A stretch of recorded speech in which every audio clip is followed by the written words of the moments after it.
What's poppin', y'all? Welcome back to another episode of Teed Up. I'm your host, Pierre, Pee Wee the Plug, Andreessen. We have a very exciting episode this week for a bunch of different reasons. The main one, the first one, is we are officially less than a week away from the NBA season returning. I feel so excited.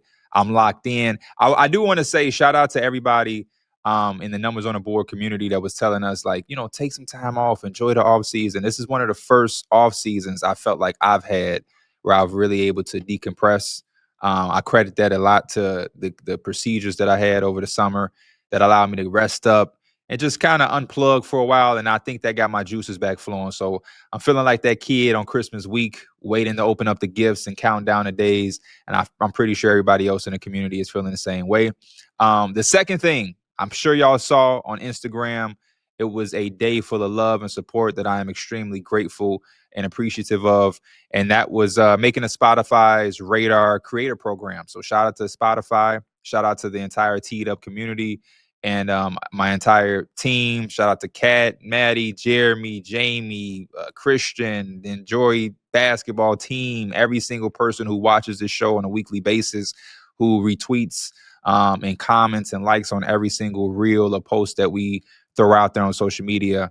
It's definitely something that we could not do or accomplish without y'all. Without y'all. And I don't take it for granted. So I'm extremely thankful for the support and the love. And again, it just is a remarkable feeling to wake up and see that support in real time, all on the timeline and everything like that. And then the last thing, the most exciting thing, I'm pretty sure all of y'all have saw, because it's Thursday now. We've been dropping announcements here and there, but the Enjoy Basketball team has officially joined the NBC family. And it is one of the most exciting moves that we've done in a while. And I am extremely excited as with everybody else on the team. And I'm looking forward to everything to come with this move. And again, this is another one of those things that we could not have done without you guys. So first and foremost, I want to shout out the entire Enjoy Basketball team. And I think everybody should pat themselves on the back for, positioning us and working so hard to be able to be in a situation to make a move like this. And then most importantly, again, the supporters, the community. I think, not to be cliche or to try to say the right thing, but when you support something the way you guys support us, and a lot of y'all are legitimately day zero and day one, supporters, I think you have to celebrate and bask in the moment just as much as us. Now, obviously, I'm not telling y'all to go out and get dinner with your significant other because Enjoy Basketball is, joining the NBC family. But it's something about being a day one supporter. And again, I see a lot of y'all in the comments and on Twitter, and we've been able to grow and produce some incredible relationships with y'all because y'all have been with us on this entire journey and ride.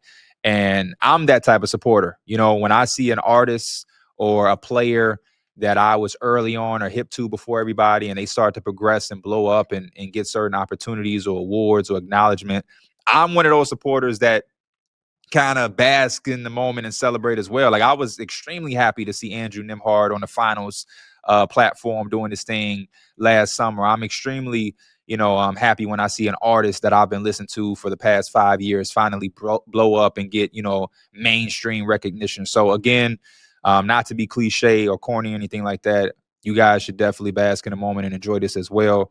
And again, we could not have done this without y'all. And this is a time to celebrate and enjoy, no pun intended, but there is a lot of work to get to, and I'm extremely excited to start that. And the last thing I'll say, and the most important thing, I don't want to say the most important thing, but a very important thing for y'all that are here, this also will be the last drop that we do on Thursday because of the NBC deal and the situation. One of the things that is going to change is Teed Up is going to move to Wednesday, which I'm extremely happy and I'm excited for. I think Wednesday is one of the best days of the week to have a content slot, especially that day right after Numbers on the Board. The running joke in the history of us podcasts, and it's always some big news that happens once we wrap up the podcast. And it used to be we missed out on that news, and now we got to wait till Saturday. But now I get to be the cleanup crew. So whatever happens on Tuesday after the podcast, we no longer have to wait days for us to react to it. I get to clean everything up on Wednesday, and that actually happened today, and we'll get to that in a second. So again, to wrap everything up, as far as the announcements and just the love, we appreciate y'all, and we can't wait to get started. So, like I said in the intro, one of the best things about having the podcast after Numbers on the Board is we get the news that we kind of miss. And one of the things that happened over the last day or so, Russell Westbrook has signed with the Sacramento Kings. There has been a large crowd of people and basketball fans around the association who has expressed how tough it has been to not have Russ at media day or, a part of the preseason. And just when it kind of got a little, I don't want to say dark, but it definitely got intense. I kept seeing a lot of posts over the last several days of like, man, Russ really isn't on a team. And like, there's interest with overseas teams with Russ. And it was kind of looking like, is this the end? And out of nowhere, the inevitable pairing that we kind of knew if Russ was going to join the NBA again, it would be with the Sacramento Kings. And it is official. He has signed a 1-year deal worth $3.6 million with the Sacramento Kings. Now, I'll be honest. I don't have a bunch of in-depth X and O schematic things to talk about with this fit.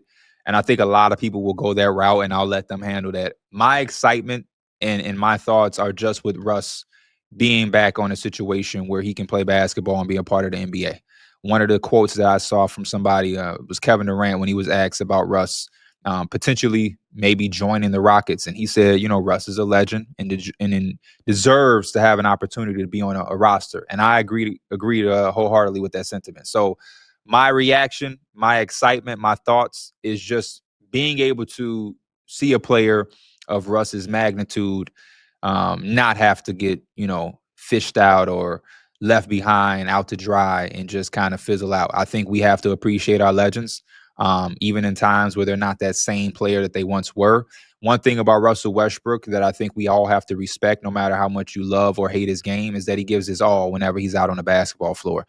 And in any sport, especially at the professional level, you have to respect that and admire that. And I think that's all you can ask for as a viewer and a fan of the game, is that players go out on the floor, compete at the highest level, and give you everything that they got. And just with that alone, he deserves to have, another opportunity to play the game that, he loves and has put his all into. So shout out to Russ. I don't think it changes much for the Kings in this season. I don't position them to be a crazy team. They have a weird situation going on, right? The Russell Westbrook, DeMar DeRozan, Domantas Sabonis fit is going to be a little clunky, right? None of those guys historically are lights out shooters or playing beyond the arc to really space the floor. And then that will be a little tricky. And then also you have Keegan Murray, who, is dealing with an injury now that'll have him out for, I think, the first, month and a half to 2 months of the season. And he was a guy, him with Zach LaVine, that you wanted to be able to, resolve some of those spacing issues. And now that you don't have him, I think it's an even more problematic situation to have. But again, I think this is more about giving Russ an opportunity to play in the league and go on a team where what he does is needed, right? They just need talent and they need production. And one thing Russell Westbrook is going to be able to do is score at a certain level. He's going to rebound and he's going to play make. And now they have that in Sacramento. So shout out to Russell Westbrook and all of the fans around the NBA that was kind of down and out about Russ potentially kind of being phased out of the league. Now, I want to transition a little bit to some reactions to Summer League. Preseason. I do want to say I enjoy preseason for what it is, but I'm also not the person that's going to, react or overreact too extreme. You know what I mean? I've seen certain rookies have great games, and I've seen the timeline go into like this whole "I told you so" or "y'all was wrong," and it's like, bro, it's preseason. It's a handful of games. Some of the starters are playing for a half or a quarter. I've seen starters play for 7-8 minutes. So we have to take everything with like a huge grain of salt. The expression is take it with a grain of salt. No, we need a huge grain of salt when it comes to preseason, because a lot of this is not the legitimate version of teams or schemes or whatever that we're going to see in a full version in less than a week from now. But there are things that I look for. There are things that I look at when I'm evaluating and trying to process exactly what I'm seeing.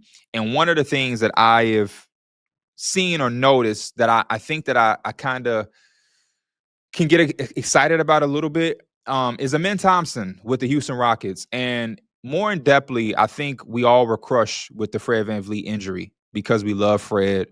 And, the Rockets obviously are a team that we were looking at to be a big part of the Western Conference fight for who was going to go to the NBA Finals. You know, as good as the Thunder are, as good as the Nuggets look to be, we had the Rockets as one of those teams that could potentially make things interesting. And losing Fred is big. He's a veteran. He's won a championship. He defends.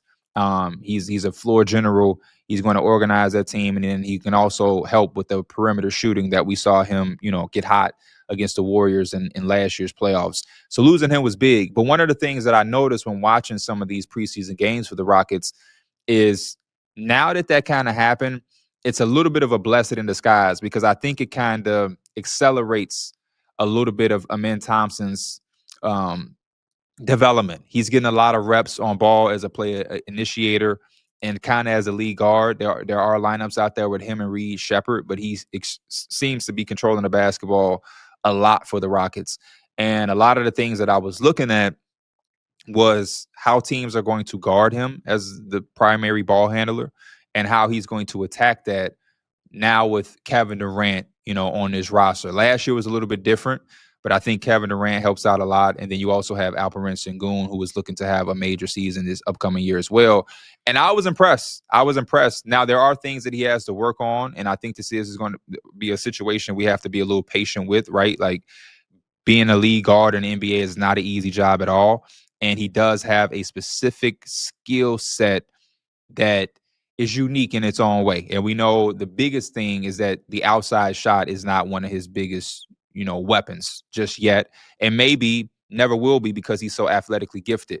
But I loved some of the pace that he played with, which is what I was looking at first, because he's so athletic. He's so gifted. I sometimes feel like he can play in one gear and one speed, but seeing him as a lead ball handler, he was extremely patient. One of the notes that I will reveal that I made was he is one of those guys that plays in the air.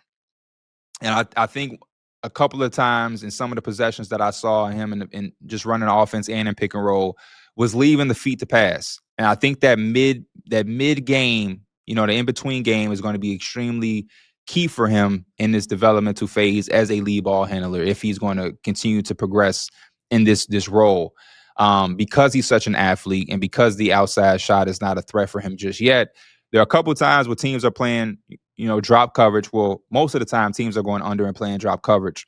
And I think that in-between game kind of throws him off a little bit because he's so athletic. He sometimes leave his feet early to explode to the rim, but that big is still there because they play drop. And now he's in the air looking to pass it, and I saw him make a few turnovers that way. There's also the hesitancy. He's sometimes indecisive on his confidence with a float shot or a mid-range jump shot. And I think, again, the blessing in disguise with the Fred VanVleet injury is that he'll have a season to be able to work on all of these things in real time and kind of grow his game a bit. I think the easy thing is to look at a guy like Amen Thompson or even his brother and just say, oh, man, if he gets a three-point shot or when he gets a three-point shot. I'm intrigued with these guys because they find ways to be effective without having the outside shot. And I think we've tricked ourselves as NBA fans and media over the last few years or last decade or so with always saying, wait till this guy produces a jump shot. And we sit and we wait and wait and wait, and the jump shot never comes or never happens. And it's just kind of like, But with a guy like Amen Thompson, I don't think he is going to be able to or necessarily have to, stress too much about the outside shot. So he's one of the guys that I've looked at a lot. Those point guard reps for Amen Thompson have looked really well. I think he's also in a really good situation because Sengun is a guy who can create plays and be a bit of a hub for them. Obviously, you have Kevin Durant. A lot of things can run through him. So Amen Thompson doesn't have too much pressure, but I have watched a lot of his reps as the main ball handler. And there are things that I like, and there are some of the things that I can see that he will need to work on. But ultimately, I think the transition will be a little bit more smoother than a lot of people kind of, gave credit for. Another player that I want to highlight and just give a little bit of some flowers to, and that I'll be watching a little bit more closer when the regular season comes, Ware. His preseason has been really, really good. There was some, I don't want to say controversy, but, Eric Spoelstra talked about coaching him and, he started a game and then didn't start and all of these different things. And I get it. Ware has moments where he looks like a for sure core piece that you want to have a part of whatever you're building for the next few years. And then he'll come around and have a game where it's like, yeah, you have to question, is he even a starter right now?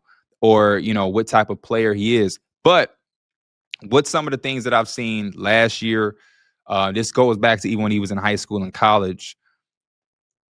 He is a developmental piece that if you are patient enough and he gets enough coaching and enough attention and enough reps, he could be, I think, an incredible piece for the Miami Heat to kind of turn a corner. I don't know what to expect from the Heat this year. I'm never going to think that the Heat are going to be completely ass or completely out of the picture. I have too much respect for the franchise and too much respect for Eric Spoelstra as a coach. They're always going to find a way to compete. But I just don't know how much sense it makes for them to claw and fight every single year to make the play-in and not really do anything drastically. You know what I'm saying? At some point, they're going to have to make a hardcore decision on if they're going to rebuild or retool this, or if they're going to figure out a way to, get this player that they've been trying to get for the last 4 or 5 years that's going to change things. Now that Jimmy is out, it's leading to kind of maybe retooling or rebuilding this. And I think if you use this year, or however this year starts for them, or however it closes, Ware is worth the investment of just kind of letting him rock out.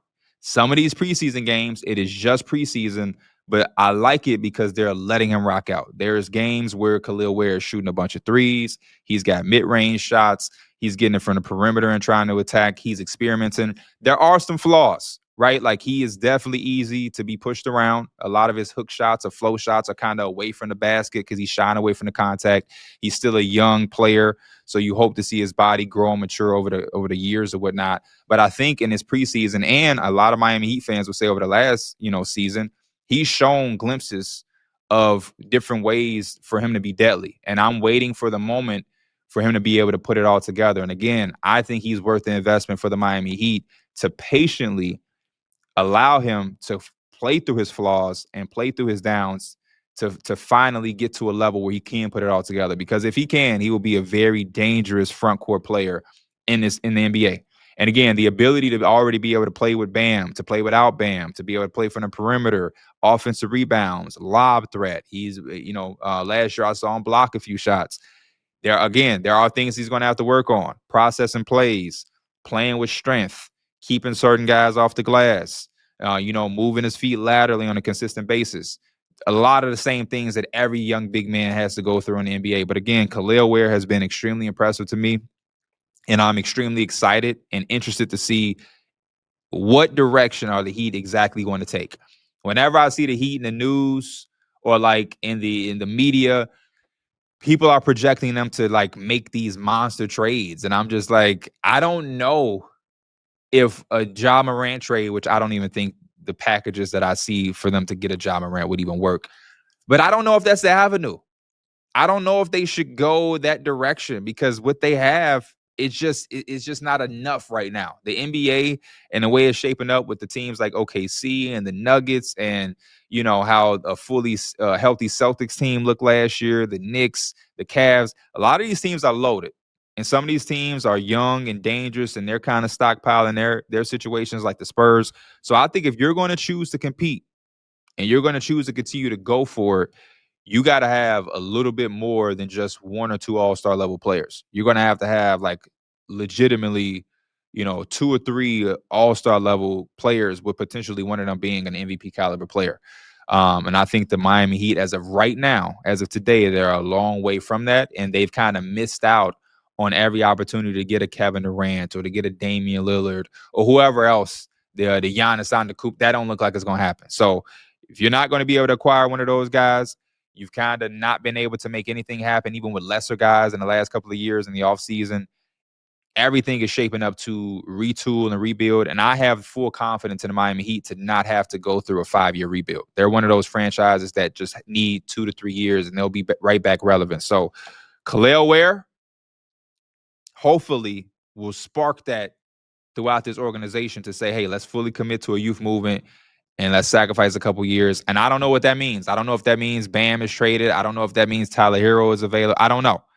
But again, I watched a lot of the possessions or a lot of these, Khalil Ware games in the preseason. And again, it's just preseason, but I did get excited to kind of see what he would look like if the attention was fully thrown on him and the rest of these young guys that they have. Speaking of young guys, and another thing that I want to kind of highlight during the preseason that is not the typical thing that people are watching or reacting to, and it's OKC's development. Like, we talk about them all the time, Sam Presti and the job that they do, but I think we have to watch what they're doing a lot more now because of how they just paid their guys.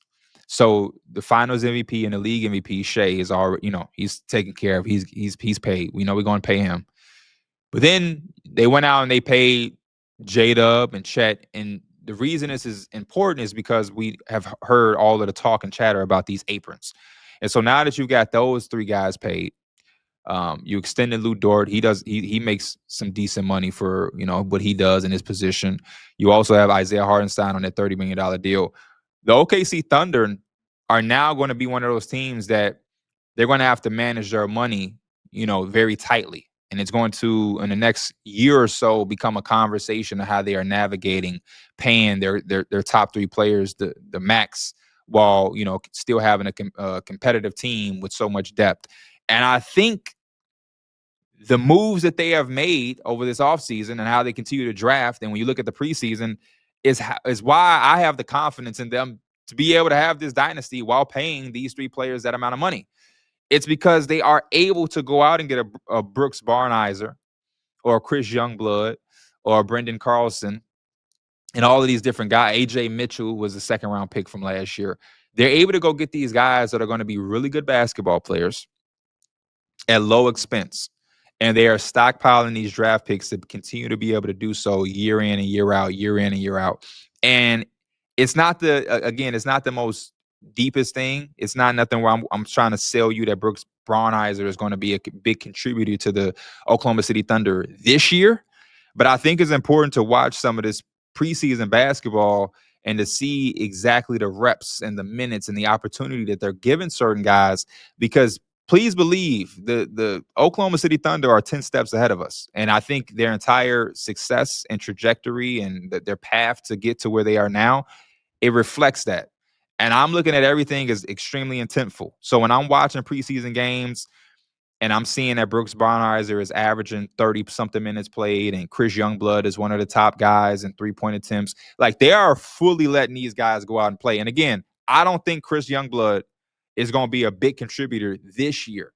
But I do think that we have to watch some of these moves and get familiar with some of the things that the Thunder are doing, because after this year, regardless of what happens, if they win another championship or not, these names that you're just kind of hearing passing through preseason are probably going to be some of the names that in a year or two is in their rotation, because they're kind of slimming off some of those now expensive contracts now that you've paid your top three. So again, OKC and all of the moves that they make, how they're going about their dynasty or how they're cultivating their roster, I think the league needs to take notice.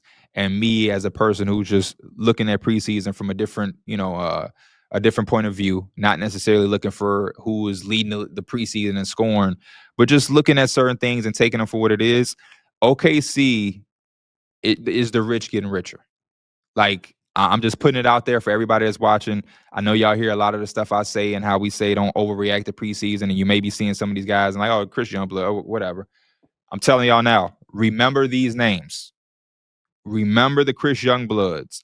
Remember the Barnizers. Remember the Carlsons. Remember the AJ Mitchells. Because in a year or so, when they have to trade Isaiah Joe or an Aaron Wiggins, or, when they can't bring back Isaiah Hartenstein, these are the names that will be a part of the next version of the expensive Oklahoma City Thunder team. I'm just putting it out there. Another key note for me, Zion looks great. It's no secret. I don't have to talk about the numbers or the 360 dunks or anything that I've seen. It's just the fact that he looks good. And one of the things that has stood out to me when I've seen Zion in some of the Pelican games is the weight loss and the in-shapeness has made him super, super swift. And I think we may be on the verge of getting the best defensive version of Zion since he's been in the NBA. In the 3 preseason games he played, I counted him getting 9 steals. And I credit a lot of that to him now being, again, so swift is what I'm going to call it. Like, there's times that I think they played against the Rockets the other night or last night, and there was times where he was kind of like the small ball center or guarding the pick and roll, guarding Clint Capella or Steven Adams or whatever, and his ability to show and recover in pick and roll coverages led to a lot of steals where he's showing on the guard trying to use a screen, but then recovering to the big man fast enough to get a hand in the passing lane, and he's going the opposite way, getting a dunk or creating a scoring opportunity for his teammate. And again, 9 steals in 3 games for Zion is just incredible. And then he also had some blocks during the course of this preseason that were impressive. And I just look at some of that and say, if this is the version of Zion that we're going to get in shape, and he's healthy, and he's playing with no restrictions, not only is this Pelicans team going to be one of my favorite teams to watch, no matter if they're winning or losing or going to be in a playoff race, like just the brand of basketball they play and how exciting Zion is to watch, him also being the best version of himself in the defensive end, it just puts this team in a different trajectory, and it makes me even more excited to see a fully healthy Zion. So, again, I'm loving everything that he showed in the preseason, and I think the defense is one of the things that I'm even excited, to continue to monitor with him and see if he's going to be able to take that into the regular season, because he had 4 steals against the Rockets. He had 3 steals in another game, 2 steals in another game, and I'm talking really impressive steals, like really, really timely passing lanes, quick on his feet steals that led to a lot of transition looks. And this Pelicans team is, if they're not going to be exciting, if they're not going to do a lot of winning this year, they are going to be exciting in transition. They have some guys that are going to make some noise in that open court. And then last but not least, to wrap up my preseason reactions, this rookie class, just really impressed with the consistency that this rookie class has from the top to the middle to the bottom of the class. There has been a lot of impressive little flashes and moments in this preseason that makes me excited to see what this class is going to be able to do as a unit. Starting with Cooper Flagg, the games and the moments that I've seen him in the preseason, one of the things that has been I don't think talked about enough, is just his comfort level. Everywhere Cooper Flagg has been thus far, since I've found out who Cooper Flagg is, he's been comfortable. And it was kind of crazy to me to see him be the same way in the preseason, because Cooper Flagg is not the typical age, right? Like, we all keep saying he should be entering college right now. And to see him in the NBA, there's this period of time where rookies have to adjust. And from the moment of the first preseason game, he's just out there under control, playing at his own pace again, the same way he was in college. Doesn't look rattled, doesn't look like he doesn't belong, completely understands where to be, defensively and offensively. They have some things that they have to clean up offensively, the Mavericks. That's going to be a big hole to fill, not having Kyrie out there, and then also starting a rookie wing and, trying to play him at point guard, and they're experimenting a little bit there. But I think defensively, they're going to be incredible. They're going to be incredible.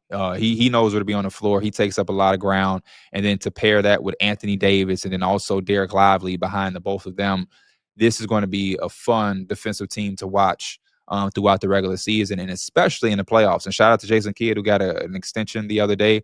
But when they have to match up with somebody in a full 7-game series, the game planning that Jason Kidd is going to be able to do with the front line of Cooper Flagg, Anthony Davis, Derek Lively, and you also have Daniel Gafford coming off the bench, and Exum and Najee Marshall, like all of the length and size. Jason Kidd is going to put together some incredibly dangerous schemes in the playoffs, depending on who they match up with. So I'm extremely excited with them. But again, Cooper Flagg has just been kind of it's amazing to me that he doesn't really have the need to have this adjustment period at all. And maybe that'll happen in the regular season, but I thought that was going to be like that in college. Nah, didn't really matter in college. And it's like, okay, maybe he'll need it in the NBA. And it's like, nah. And again, he's not out there dropping 30 or doing anything crazy, but I don't think he needs to. And that's why I kind of like Cooper Flagg. Is he impacts the game on a lot of different levels. And he's an intelligent basketball player with incredible size and mobility. And this is the most bright-eyed version of him. This is the the less developed version that we'll ever see. He's only going to get better with more experience. So shout out to Cooper Flagg. Dylan Harper the same way. We finally got to see Dylan Harper play with the Spurs, and like very comfortable, very sure of what he's doing. The pace and the ability to get to the rim is still there and is on full display. And I think the Spurs really, really like hit it out the park with getting him.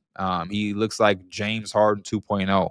You know, the fact that he's gonna, back up De'Aaron Fox and be able to come off the bench. That I think the Spurs team is shaping up to be extremely dangerous. Don't know if they all gonna put it together this year. But like just seeing where this could go with a Vic or a Fox, a Castle, a Harper, like they have it made. So shout out to Dylan Harper. He's looked well. Ace Bailey's ability to score the basketball in the flow of the Utah Jazz's offense, that has been incredible. I think Will Hardy has done a good job kind of setting a tone there. And that's going to make him extremely dangerous as a pro. You know what I mean? With that size and that shooting ability, being able to get it within the Florida offense is going to shape up nice for Utah and the trajectory of that team with him being heavily featured. Ryan Kalkbrenner, we'll talk about him later in the show, but he has been extremely impressive, the rookie center for the Hornets. Chucky Hepburn with the Raptors, he's been like a little pest, getting a bunch of steals, knocking down threes. Didn't really expect to be mentioning Chucky Hepburn like right now at this stage of the season. That's so again, like I love this class.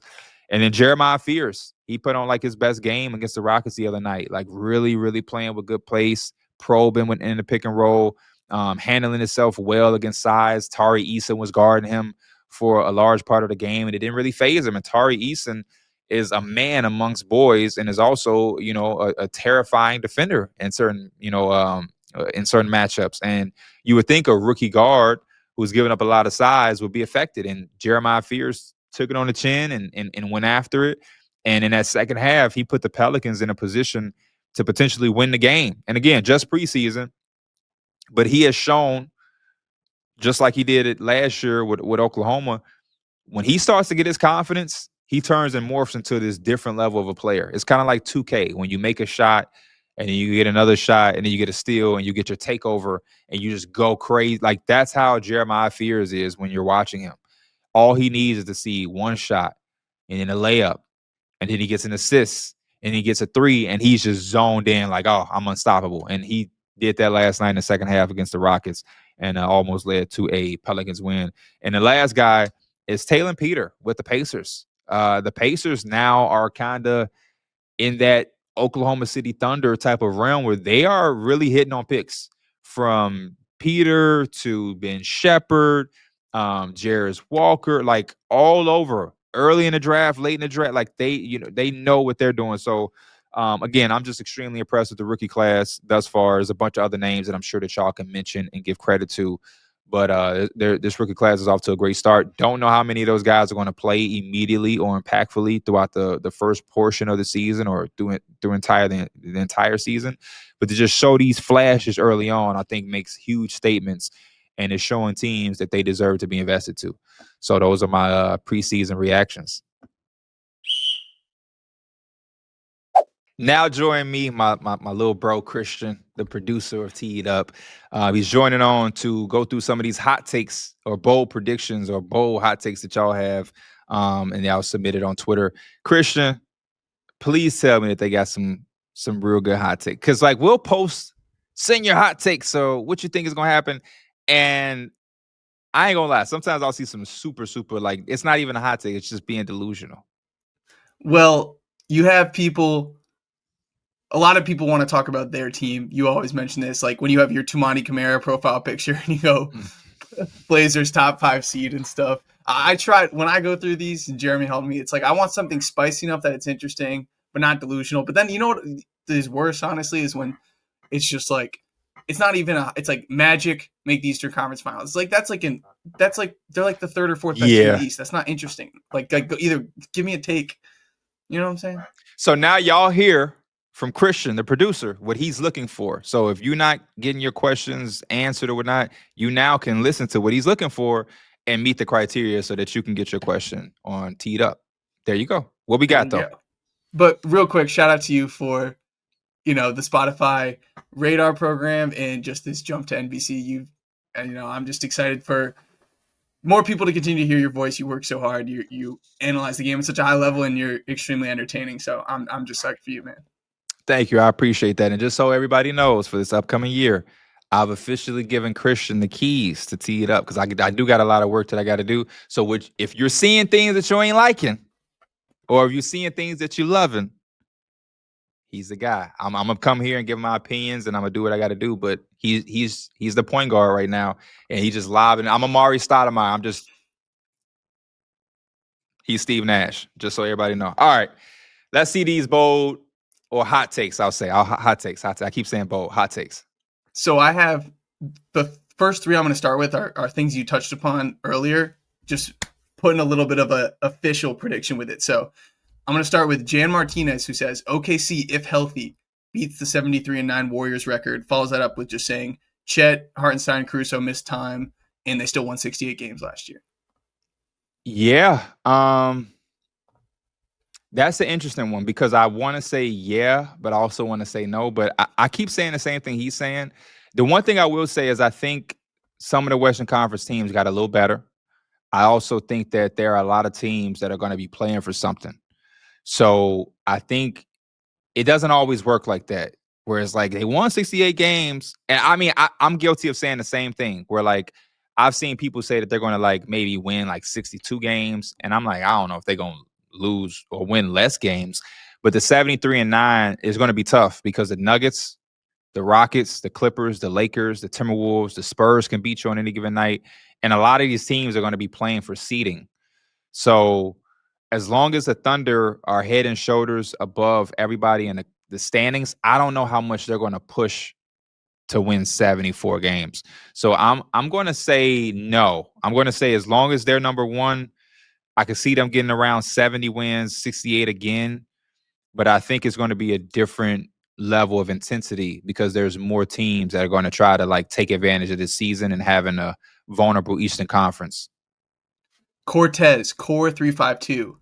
Zion will have a career year, play 70-plus games, and make an All-NBA team, and then throws in the Pelicans will be a play-in team. I can agree with this. I talked about Zion in the last segment. He looks extremely good. The only thing I would say, 70-plus games may be a stretch. I don't even know if the Pelicans want him to do that. I think if he can be available for 65 to 70, that's good. But 70-plus, I mean, why not? Why not? 70-plus, I agree with him. I'm not going to overthink it. I agree with him. Diesel Armstrong. Wait, one thing I will say. Do you think, Christian, that he has to make the playoffs officially to be an All-NBA player? Because he said a play-in. Yeah, I mean, to be an All-NBA is 15 spots. Unless he like is putting up 28 a game, he's probably not making it unless they're good. Okay. Especially if he's only playing. It's a win if he plays, 65 games? Mm-hmm. People are still talking positively about him, so. Yeah. Diesel Armstrong. I don't know how to take this is, but Cooper Flagg first rookie All-Star since Blake Griffin. Nah, I don't see it. It's too loaded. I mean, the NBA is just too. He plays a position too. He's going to be in the front court. You know, we talking about Jokic. You know, Giannis, Victor Wembanyama, Karl-Anthony Towns. It's going to J-Dub. It's going to be loaded. So again, I think he's going to have a really good rookie year. But I think when you start talking about All-Star, now you're talking about counting numbers and different things like that. And I think there's going to be a lot of people in front of him. And including the guy on his team, Anthony Davis. You know, I didn't even mention his teammates. So I just think it's too early to say that. And I really don't think anybody's going to make it as a rookie. Just because, again, the counting numbers, who is he going to make it above? He's going to make it above Zion Williamson just because he's Cooper Flagg. Like, nah, it don't work like that in the NBA. So I'm going to say no. I don't see that happening at all, by the way, at all. A Herbo. Pacers are still a playoff team. They avoid the play-in. Andrew Nembhard's an all-star and wins most improved player. This sounds like a dream year. Shout out to my boy Simba, the 2K Messiah. This is a dream scenario for him. I'm going to say no. I'm going to say Andrew Nembhard could win the most improved player award. I think I made that pick on here. I could see them making the playoffs, but I think it would be through the play-in. I think it would be through the play-in. I think all-star is a lot to ask for Nembhard as well, because again, he plays a position that's going to be extremely loaded. He would have to, a lot would have to break his way. You know, a lot would have to break his way because the competition at the guard spot is just, it's a lot. Like, name me some of the guards that you would put in the All-Star game, Christian. What I was thinking is so when people in their hot takes say All-Star, I think they forget to think about who you have to jump over, because like what Darius Garland and Tyler Hero were the worst guards in the East probably on the All-Star team last year. So that's a lot to ask. But yeah. Love me some Nembhard though, and his little brother's playing well in preseason too. Boom, he is. Man, is he? Yes, he is with the Mavericks. Yeah, the Mavericks, they got something going over there. He's not turning. He's playing like a little Nembhard. He's not turning the ball over. He's running the show, which is going to be something that they're going to need. It's this rookie class is really impressive. It is really impressive, man.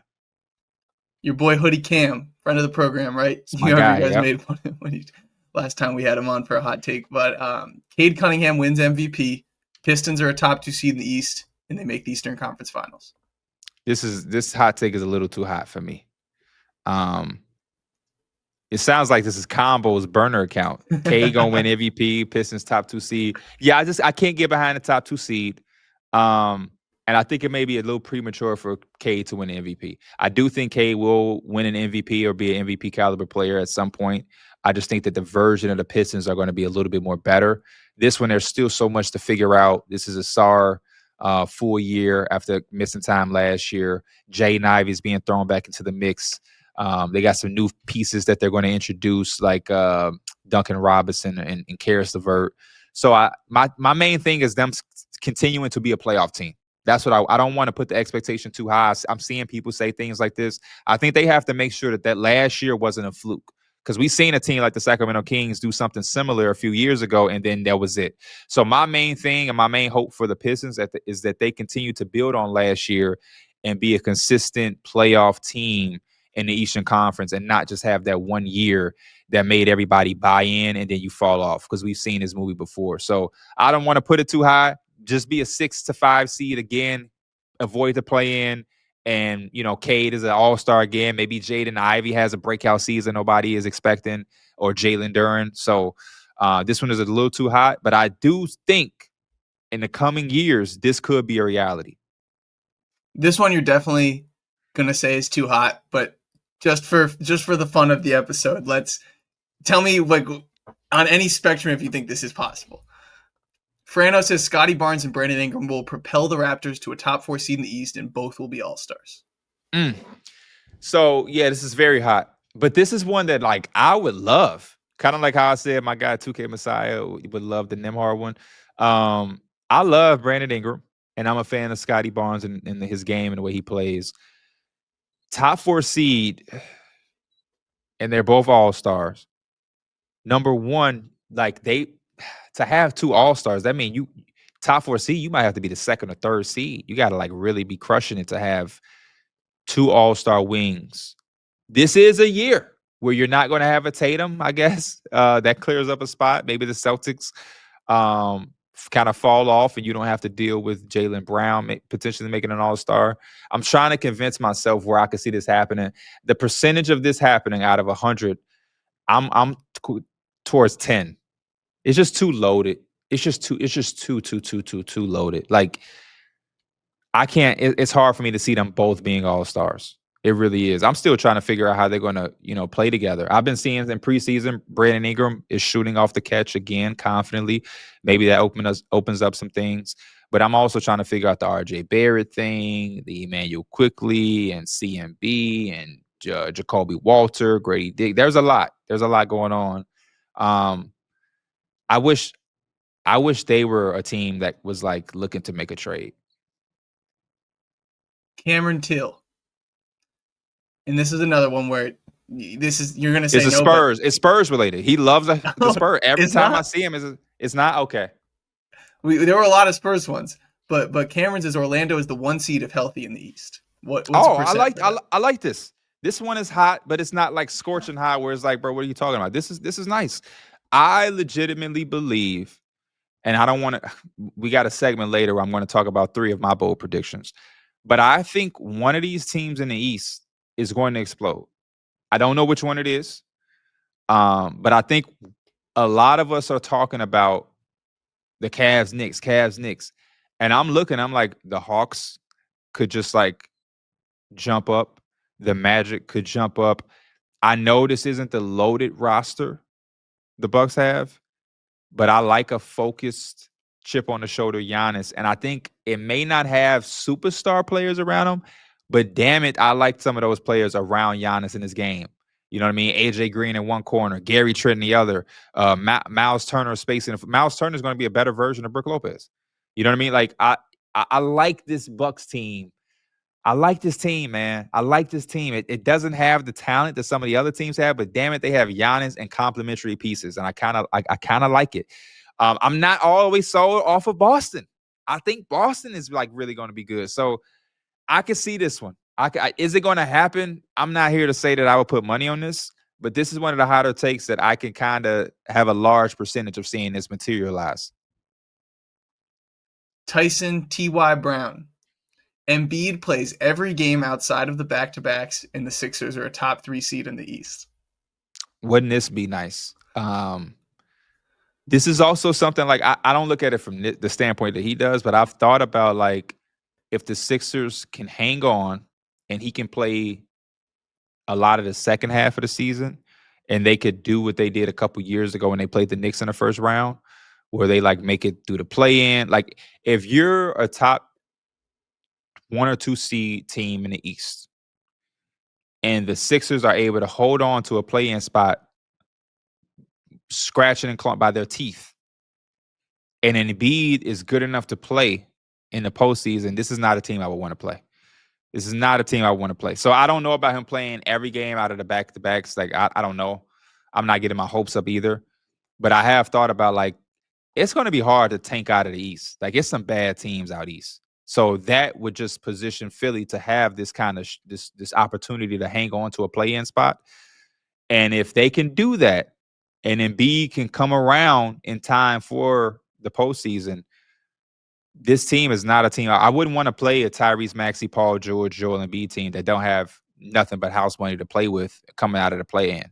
You know what I mean? Like that wouldn't be a scenario that I would want if I was one of those top 2 teams. So a bit spicy. Embiid is a tough guy to have a hot take on. This is a ballsy guy. I wouldn't have my hot take relying on Joel Embiid. This one might have a teeny bit of bias considering it's from Taroya Eason, Tari's mom. Rockets ring is the tweet. Rockets ring, period. I love it. Yeah, it is a little biased, and I don't think it's that hot. I really don't. I love this Rockets team. I know Rockets Twitter. I don't want to say Rockets Twitter. Some of the people from Rockets Twitter, like 3, 4 accounts. I don't want to exaggerate. They was a little upset because I had Sengun at 8 doing my damn job. But I am high on this team, and I do like this team, especially when it comes to being fully healthy. Obviously, they won't have Fred, but even outside of Fred, again, I talked about in the intro or in the first segment, the reps that Amin Thompson is going to be able to get throughout the course of the regular season, I think is going to be able to help him develop during the course of the season. And I think being able to have a Sengun and a Durant on the floor with him going through this is going to be extremely dope. And one of the connections that I've seen in the preseason that is super strong is him and Jabari, because Jabari loves those corner threes and he's so damn good at knocking them down that every time Amin Thompson gets in trouble, I don't even want to call it trouble, but every time he's driving or he finds himself in the paint and he doesn't have the shot he wants, he knows Jabari is going to be in one of those corners. And a lot of these preseason games that I saw, he was finding them and Jabari was knocking it down. And so to be able to have Jabari in a corner, you know, a reliable dump off guy in Sengun, always having the option to throw it out to Kevin Durant. I think him and Reed Shepherd are going to be able to grow during the season. And I think it could propel the Rockets to be in that type of situation, man. I like this team. And then you talk about Dorian Finney-Smith, Tari Eason, Steven Adams, Clint Capella. Like, this team is loaded, man. This team is loaded. This would have been my hot take if Fred didn't get hurt. this team could win a championship. A lot of great submissions. I think you had like 250 comments on this, so shout out to everybody. There were a lot of great ones that we didn't get to. I'm going to close with this from Josh Got Juice. D Mills will correctly predict every over-under. That's a good one. Like, that's the type of stuff that happens. D Mills will say Wemby is the fourth center in the NBA, and everybody will go arms in the air about it. And then Wemby will come out and play like the fourth best center in the NBA. Like, D Mills is just that's D Millie. D Mills has some interesting over unders. But yeah, I mean, it's not out of the realm of possibility. That's the type of shit that deep. Like, I think last year we was all like, no, on the Nets, and he was the one that was like, hey. And then the Nets ended up doing what he said they would. Shout out to Josh Got the Juice too. When I talk about day one, day zero support, that's one of the day ones, day zero. Shout out to my guy, Josh Got the Juice. By the way, that was the first episode that I came into the studio for, was over-unders last year. And I remember y'all that was the first time, and y'all were giving D-Mill such a hard time for Brooklyn. I just remember when Schroeder was hooping, it's like they got to 10 wins pretty quick. They finished with 26, and y'all were all over him for saying they were going to get like we were 18 or 19. So we were. D-Mills. He hit that on the head, man. That's D Millie for you. Special thank you to everybody in the community that participated and submitted questions. Also, shout out to my guy Christian for coming on and joining and sending through those questions. Now it's time for my bold predictions.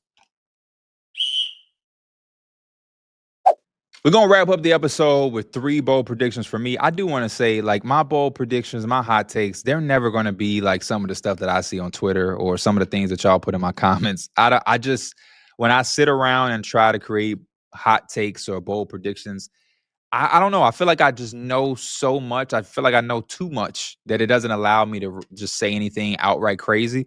But I do think I got some stuff here that will fit the bold predictions. One of the first ones, I kind of talked about it a little bit with Christian, with some of y'all hot takes, is the Cavs or the Knicks won't make the Eastern Conference Finals. I'm not saying neither. Let's correct it. I want to make sure I'm saying this the right way. But I feel like the conversation since Halliburton's injury, since Tatum's injury, since Dame left the Bucks, and even when Dame was hurt, it's just like the East is the Knicks and the Cavs, and like that's going to be the Eastern Conference Finals, and like they're just going to walk. It's between the Cavs or the Knicks, and I'm a Knicks fan, so I'm extremely excited about the season, and I do think that the Knicks are going to make the Eastern Conference Finals. I am hopeful of that, but I just don't think it's going to be a cakewalk for both of these teams to just go right into the Eastern Conference Finals. I don't. And like I told Christian, with somebody had the hot take that the Magic will be the number 1 seed. I don't think the Magic will be the number 1 seed, but I definitely think that they could compete with a Knicks or a Cavs team and make this more of just a 2-team race. I think the Hawks could do the same thing. I don't know if the Bucks are going to be the number 1 or number 2 seed, but I don't think that they're just going to be this weak-ass team and they're just going to fold. Now, again, because they are so dependent on Giannis, if he is going to miss any amount of time, knock on wood, because we don't want anybody to have to deal with any injuries this year, preferably, then obviously that goes in the can. But based off of everything that I'm seeing as far as the fit, as far as the pieces that'll complement him, like, again, the Gary Trent Jr. shooting, the AJ Green, who I think is going to have a major year. Like, I don't know if AJ Green will be able to be the most improved player, but I'll be damned if he ain't a part of the conversation to some extent. Like, I think he's going to have some games, kind of like in the playoffs, where people are going to be like, man, that dude can really shoot the basketball. And again, Miles Turner is a better version of Brook Lopez. I love the fact that they don't have another co-star or co-superstar with Giannis. You know what I mean? Like, we understand it starts with Giannis, it ends with Giannis. He don't have to, work with anybody or figure anything out like he was doing over the last few years with Dame. It's Giannis's show. The rest of the team is just here to compliment and do whatever they can to make his life easier. And when he is kind of like locked in and driven and focused, him, even as a one-man show and a one-man army, is extremely dangerous. So I think about all of those teams. I'm still not ruling out the Celtics. Do I think the Celtics are going to be the Celtics that we've seen over the last few years? Obviously not. They can't do that without Jason Tatum. There's a lot of turnaround here. No Porzingis, no Drew Holiday. But I still like some of the way that they're playing their game. They're still getting up a bunch of threes. I think they rank as the second or third team in the preseason for threes attempted per game. And they have some interesting lineups that go into how they want to play with Derek White and Anthony Simons, Jaylen Brown, Sam Hauser, and a Chris Boucher, like a 5-out offense when everybody can just comfortably throw up threes. Xavier Tillman has looked good. Peyton Pritchard, obviously, is going to be the starting guard. And every time he's got an opportunity, he's taking his game up to a different level. So, and I'm banking on a big year from Jaylen Brown. The Pacers, you know what I mean? They're a weird team like the Celtics. Are they going to be a play-in team? Are they going to be a true solidified playoff team? 50-50. I could see both of those situations panning out that way. So, again, my bold take is the Eastern Conference will not just be Cavs, Knicks, and both of those teams are just going to march into the Eastern Conference Finals. I would not be surprised if one of those teams does not make the conference finals. Now, what I do want to say is, for the sake of both franchises and whatever they want to do going forward, let's hope that one of the teams do make it, because it would be a very, very, and excuse my language, it would be a fucked up situation for both of these teams if there's a conference finals and neither one of these teams is involved. And because of how the Eastern Conference is, it furthers my point. One of the things I love about the Eastern Conference, this just came to my mind now, is though it isn't as talented or always as sexy as the Western Conference, it's physical, it's rough, and you will get beat the hell up. And I didn't even mention the Pistons. But like your path to the conference finals, and I think we've seen it over the last few years with both of these teams, where as good as they are, the path to get to where they're trying to go will just beat you up and beat you up and beat you up. And by the time you get somewhere, you don't even have your full team or the full, freshness to complete the journey. And so it's like, yeah, imagine if the Cavs have to go through the Pistons in the first round, and then they match up with like a Bucks in the second. Like, that's a lot. Those are two teams that could beat you up. Like, could legitimately beat you up. And I truly do think, and I will say this, if Giannis gets past the first round, it's going to be hard to stop him. That's the only monkey on the back right now for Giannis. Like, it has been tough for the Bucks and him to get past the first round because he has not been able to be healthy. But if you allow a healthy Giannis team to get into the playoffs, and then you allow him to get past that first round, it's going to get extremely dangerous out east, because that's been the thing. It's like he can't stay healthy and they can't get out that first round. If he is able to be healthy and they get out of that first round, he is going to be a man on a mission, and it's going to take a lot to stop him. I'm not saying they won't be able to be stopped, but it's going to be tough. And these other coaches like Joe Mazzulla and Rick Carlisle, they won't have the same amount of talent that they're used to dealing with, but they have the experience and the coaching pedigree to be able to game plan against these other teams in any given series that I think will make it a little bit more challenging than a lot of teams or a lot of people are giving credit to the rest of the Eastern Conference. So again, Cavs and Knicks are the favorites. I agree with all of that, but I just think it's going to be a little bit more difficult than people are giving credit.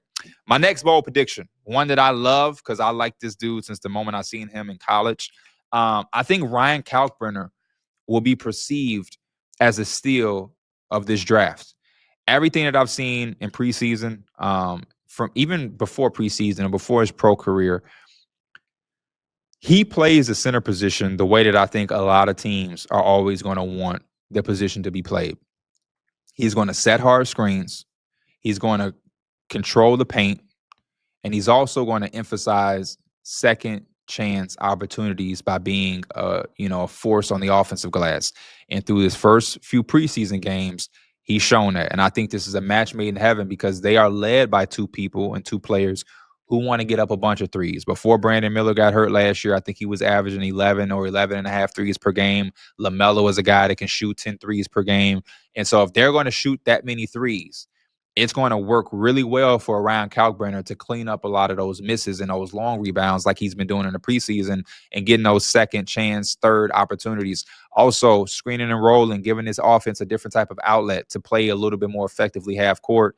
The two-man game with him and LaMelo or different players like Colin Sexton and Spencer Dinwiddie. I've seen him catch lobs from various people already during the preseason, blocking some shots, controlling and holding down the paint. This is a young team still, so I don't want to oversell his effectiveness on this group and act like he's going to, be the missing center to make this team a legitimate playoff team. But just talking about the next phase of the Hornets and what they're trying to do and how they're trying to turn the corner, I can see him being the center of the future for them. The center position, in the last decade or so, it got really sexy. That's the word I'll use, sexy. A lot of big men shooting threes and playing on the perimeter. We were downsizing. We had the small ball lineups where you either took out your power forward and you put 4 guards around a center, or you took your power forward and you slid him down to be the center. It's refreshing to see centers come back and have major value, but even just be, like low maintenance centers that do all of the things that is needed to win games. And that's why the league is getting back to having these type of guys, because when it gets to the half court offense, when it gets to playoff basketball, those sexy unicorn centers that we all love, where I love me some Porzingis. I love me, a center that's going to shoot threes and do all, I love it too. But I also love the hard hat, hard working, dirty work center who is going to screen hard, run the floor, and get us second opportunities in certain possessions. So I think Ryan Kalkbrenner is going to be able to provide a lot of that for the Hornets. And a lot of teams are going to look back and say, damn, how did we allow this guy to fall this low? Again, another draft where a guy effectively falls. So shout out to Ryan Kalkbrenner. But that is one of my bold predictions that I think might not even be as bold when the first 10 or so games are played. I think a lot of people are going to jump on that. And then my last bold prediction that might not even be as bold or might not even be something that people care about too much, and I might be completely wrong, but I don't think any all-star players are going to be traded during the course of the season. I look at the NBA and the landscape of the salary cap and the second and first aprons and how much money and how tight franchises are. It's just hard for me to see players being moved, especially in the middle of the season. There's so much that you have to do to trade for a guy now. So, like, for an example, out there in Sacramento, they have a Domantas Sabonis, they have DeMar DeRozan, they have Zach LaVine. These are all guys that you might look at and say, yeah, they're not staples for the Kings. They could be moved, or they could be traded. But when you look at some of the contracts, like I think Zach LaVine is going to be at $44-45 million. In order for a team that's trying to acquire him to do so, it's a lot of moving parts that would go into a trade like that to make it, possible. And a lot of teams would be trading for a Zach LaVine to have him probably as the third guy on their championship team. And so now if you're acquiring one of these guys to be your second or third guy, you're probably not working with too much salary to trade because you're trying to keep your top. So like if the Lakers wanted to trade for Zach LaVine in the middle of the season, how would they do that? Because obviously you want to keep Austin Reeves and Luka and LeBron. So now where does the rest of the money come from to make it match? And you're going to run into that problem so much with so many different teams. Larry Markkinen, right? They're like Larry Markkinen could go to some teams and help them with his size and his shooting and his ability to play without the basketball. But when you look at his contract, what teams will be in position in the middle of the year to all of a sudden acquire $44 million? Now, the one thing that could make me wrong is that a lot of players are getting paid more and more and more and more. And so the more players are getting paid, the more money it is out there to trade. But again, when you're talking about 44, 45, almost $50 million, one-on-one trades are just not happening. And then some of those rules that the aprons put in, you can't do certain one-for-one trades. You can't aggregate salaries. You can't trade this and can't do that. And you have to take back 90% of it.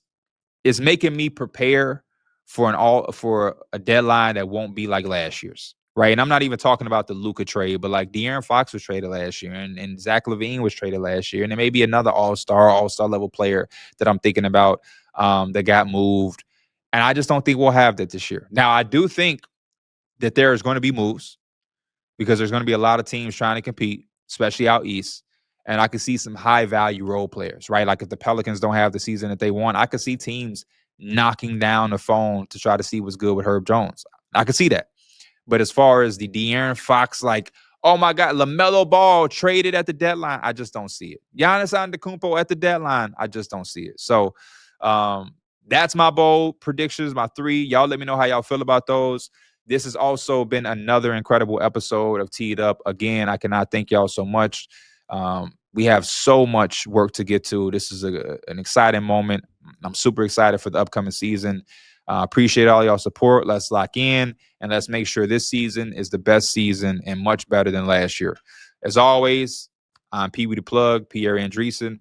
This is Teed Up. We'll see y'all next week. Peace.